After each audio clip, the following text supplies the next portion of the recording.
Hi students, here I have constructed two food chains for you like we discussed in class. This is just a reminder of how you should do your food chains.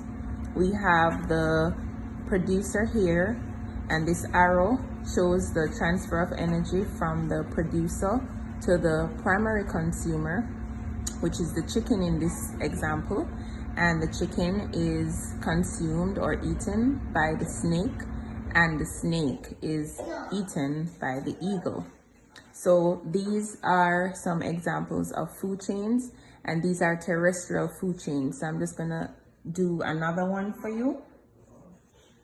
The grass, and the arrow always points right with an arrowhead.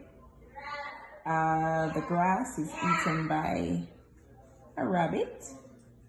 Miss is just making these up as she goes along, just for the example. And the rabbit is eaten by a fox. And let's say the fox is eaten by a lion. Okay?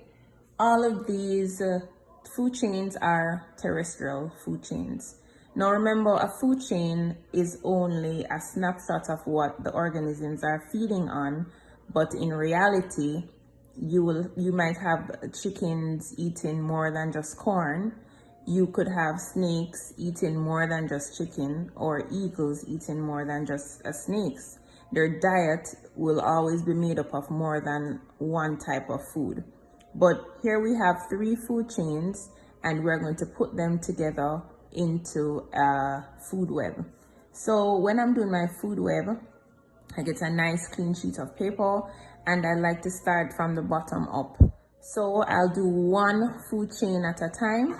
So I put my producer, which is the corn. So we're using the first food chain here. So I'll put my producer at the bottom, which is the corn. And because I feel fun, I'm gonna draw a little corn here. Nobody laugh at Miss Corn, please. This is tasty. Okay, so here's my corn.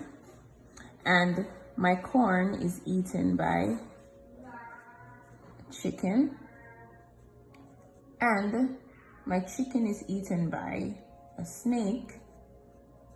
And here comes along the eagle to feed on the snake. Very well. Please note that when we're doing a food web, the food chain is still there, but it's still linear, but we're doing it in this direction instead of from left to right like we did in the food chain. And you will see why. Okay, so let's do our second food chain here. So we have grass as the producer, and that is eaten by the grasshopper. And notice how my arrows are going.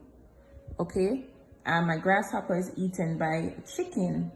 So I don't need to write chicken again because it's already there in my previous food chain. And remember, this is a food web where all the animals are feeding in a certain habitat.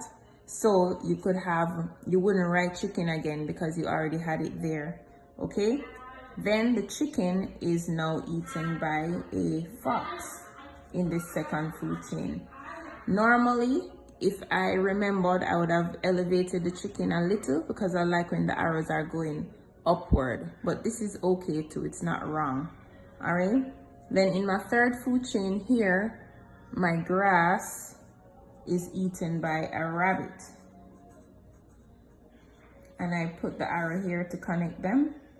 Then what organism is eating my rabbit? It will be the fox. But remember, I already have fox in my food web, so I just use my arrow to show the connection instead of writing the fox organism again. And then finally, in this food chain, the fox is eaten by a lion, and I include that there. And there we have it. This is my food web from my food chains.